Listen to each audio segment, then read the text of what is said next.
RTP. Para seguir en línea igual de lo que estábamos comentando en medio de todo esto, que es propuestas de reformas constitucionales. Le damos la bienvenida al invitado de este último segmento del programa, que es grato para nosotros recibirlo, sobre todo de manera presencial, como nos gusta, como es la vieja tradición de la radio, las viejas formas. Él es el abogado Juan Carlos Quintana Wilches, magíster en Derecho Penal y Constitucional, y él viene a hablarnos de propuestas de reformas a la Constitución y al COIP. Bienvenido, abogado, lo escuchamos. Muchas gracias, un placer estar aquí, un saludo para su audiencia. Bueno, efectivamente, en el marco de lo que ustedes están bien apuntando, quiero dejar establecido esto, de que hay un dogma proteccionista en cuanto al tema de los derechos que se implementó en el 2008. Y ese dogma se ha desarrollado con los siguientes paradigmas de la Corte Constitucional, ¿verdad? Entonces, ¿qué resulta? De que en los cambios que se tienen que hacer efectivamente en la Constitución, se tiene que volver a analizar en la parte orgánica principalmente, que es lo que se tiene que eventualmente ver el desarrollo económico del país, ver todo este secuestro que se ha hecho por parte del Estado y las instituciones del Estado en la contratación pública más que todo. Mire, el resultado habla por sí solo. Hoy en día tenemos al Ecuador cooptado por la corrupción en todas sus manifestaciones, contratación pública, de que los ciudadanos creen, en este caso nuestros compañeros indígenas creen que una paralización, una manifestación popular con fuerza, con violencia, es legítima, y no es así. O sea, definitivamente de que los derechos, según la teoría constitucional, no son absolutos, se pueden relativizar. Y es ahí en donde la Constitución tiene que entrar, la nueva Constitución, el nuevo diseño constitucional tiene que abrir el camino para que las nuevas leyes, las leyes que se pretendan implementar o mejorar, de progreso, de seguridad, económicas, lo que la iniciativa legislativa presidencial lo considere, entren en armonía con esta nueva Constitución. Evidentemente, pues, hoy en día podemos decir, yo lo puedo afirmar, de que todos estos actos que se están haciendo no son coincidencia. Estamos hablando de que hay masacres en los centros penitenciarios. Al mismo tiempo tenemos indígenas muy focalizados hablando de un paro, pero perdónenme, hasta donde yo conozco, el paro es la cesación de actividades, no actividades con violencia. Entonces, cualquier actividad con violencia es una conducta penalmente relevante según la normativa. Entonces, tenemos la ley, el uso progresivo de la fuerza.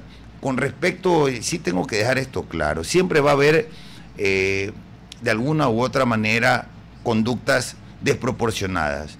Pero una cosa es entender de que no estás pues ante una manifestación pública pasiva o pacífica. Tú no sabes como vamos a decir, como miembro de la fuerza pública, si te van a sacar un arma o no te van a sacar un arma, si tu vida está en peligro o no está en peligro. Evidentemente, hemos visto que lanzan proyectiles hasta helicópteros. Y que casi lo tumban, o sea, ¿no? Creamos que el militar o el policía no tiene miedo. No creamos que no ve amenazada su integridad. Ahora, el uso progresivo de la fuerza es el que tiene que primar.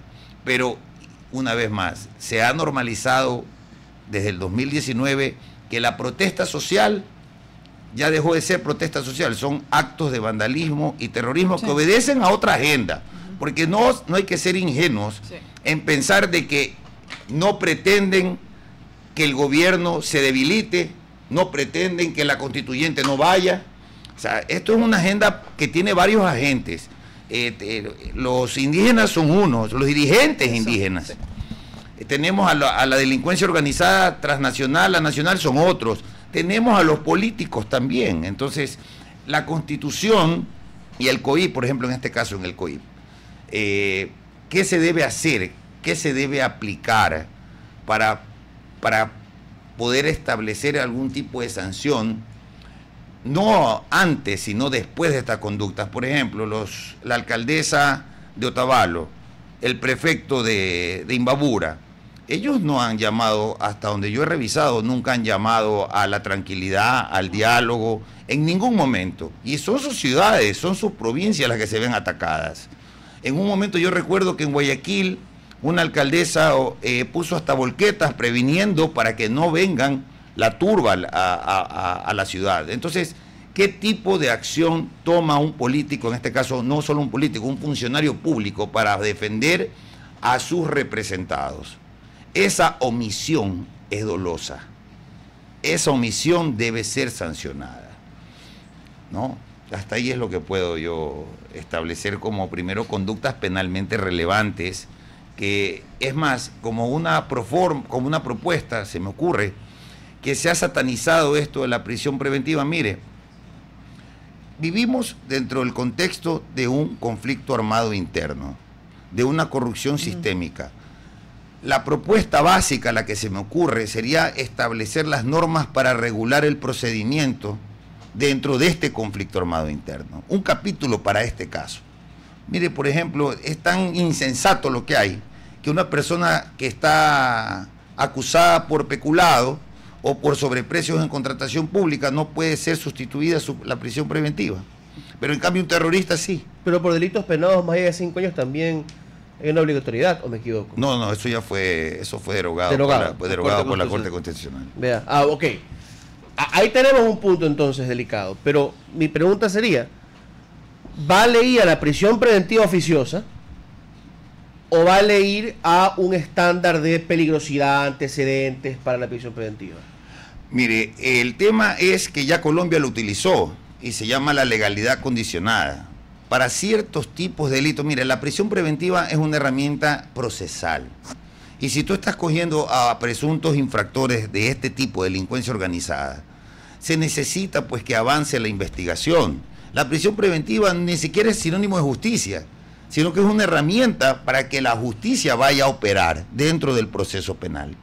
Entonces, no es idóneo creer que dentro de este tipo de estructuras criminales no se va a poder obtener información o se va a poder establecer que el riesgo procesal de eludir las pruebas se van a dar mientras el procesado está en libertad.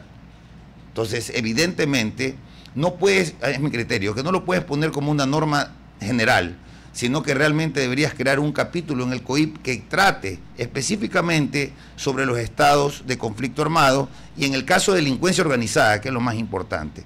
Así, por ejemplo, la delincuencia organizada hoy en día tiene una sanción para los colaboradores específica, que no tiene nada que ver con la participación. La participación en el artículo 41 y 42 del COIP establece a los autores, a los coautores, autores mediatos y cómplices, pero en cambio, en el artículo de delincuencia organizada hay una sanción establecida para los colaboradores. Asimismo, con esa excepcionalidad que el legislador ha tratado a los colaboradores con la pena, se puede trabajar con el tema de la prisión preventiva oficiosa, ¿no? Porque estamos hablando de que una prisión preventiva es de 90 días. Puede ser 90 días hasta que el fiscal haga determinación de una real o no presunción para poder pasar a la siguiente etapa de juicio, ¿no? O sea, esa es mi forma de ver cómo se debería dar un tratamiento al COIP. En el marco de que ya se declaró inconstitucional la ley de solidaridad, pues, ¿no? Quería hacerle 2 preguntas, doctor Quintana. La primera es, 3 reformas en materia de garantías procesales penales y penales que plantearía desde un escenario constituyente. Esa es una. Y la segunda viene a mi mente a partir de una entrevista que le hacía Juancho Guzmán al profesor Silva Sánchez alrededor de esta tendencia de crear no un derecho penal como tal, sino un derecho del conflicto armado interno, dependiente del derecho, digamos, internacional humanitario. Y eso indefectiblemente nos lleva a hablar de la ley de solidaridad y su espíritu, un poco en la línea de lo que usted decía. Sin perjuicio de estas 3 reformas puntuales a la Constitución, ¿qué propondría usted hoy, o en su defecto, tal vez no esté de acuerdo con él, respecto a un régimen de conflicto armado interno? Dado que la Corte ha dicho ya que es inconstitucional la ley de solidaridad, ¿retomaría esta idea? ¿Cree usted en esta suerte de derecho del conflicto interno? ¿O cree que en su defecto estamos lejos de una dinámica como esta? No, definitivamente que sí. La reforma constitucional tiene que tiene que establecer los estándares para que el gobierno pueda tener capacidad de acción dentro de este estado de excepcionalidad, vamos a decirlo. No, ya en la figura estaba el estado de excepción. Esta es una nueva realidad que tiene el Ecuador y que tiene que, evidentemente, tiene que ser establecida en la Constitución para que las normas para el combate al enemigo interno, porque esa es la figura, el enemigo interno, ¿no?, se dé dentro de un marco constitucional. Efectivamente que sí, tiene que haber un apartado nuevo que establezca cuáles serían las reglas y las normas que regulan este tipo de estados de conflicto armado interno, ¿no? Entendiendo de que ya es un fenómeno que en el 2008 no existía, ¿no? Entonces sí, evidentemente, como toda técnica constitucional, en una asamblea constituyente se va a tener que analizar esta situación. Bien. Para concluir, ¿qué piensa usted de lo que la Corte viene sosteniendo desde hace un tiempo? Que no se puede retroceder en los compromisos con el derecho internacional, con los tratados, instrumentos, derechos humanos, de que tiene que haber limitaciones, o hay limitaciones tajantemente sobre lo que puede hacer el poder constituyente. A ver, esto es un tema de interpretación y de argumentación. Si la palabra sagrada, que se reputa sagrada, que es la Biblia, está sujeta a 30.000 interpretaciones, no vamos a creer que la ley o las normas o las sentencias vinculantes no están sujetas a esto. Aquí el problema es que la Corte Constitucional trabaja con paradigmas que nacieron del dogma del 2008. Esa es la realidad. Se está trabajando en paradigmas. Entonces, si tú levantas la cabeza y comienzas a crear nuevos paradigmas que vayan en sintonía con los derechos humanos, ¿por qué no? Entonces es ahí. No podemos decirle no al progreso y al desarrollo constitucional del Ecuador. Quedémonos con esa coincidencia, partiendo de derechos humanos, buscar nuevos paradigmas. Yo creo que eso es lo que necesitamos, un mínimo ahí. Le agradezco muchísimo, doctor, habernos acompañado esta mañana en RTP y espero poder tenerlo, que lo tengamos acá nuevamente en una pronta ocasión. Muy amable, muchas gracias. Un buen día también para todos ustedes, queridos radioescuchas, y los dejamos, como siempre, en buena compañía, porque ya no puedo escuchar. No, se acaba de parquear, se acaba de parquear. Hablando fuerte, por no decir vociferando, Rodolfo Vaquerizo. Muy buen día para todos. RTP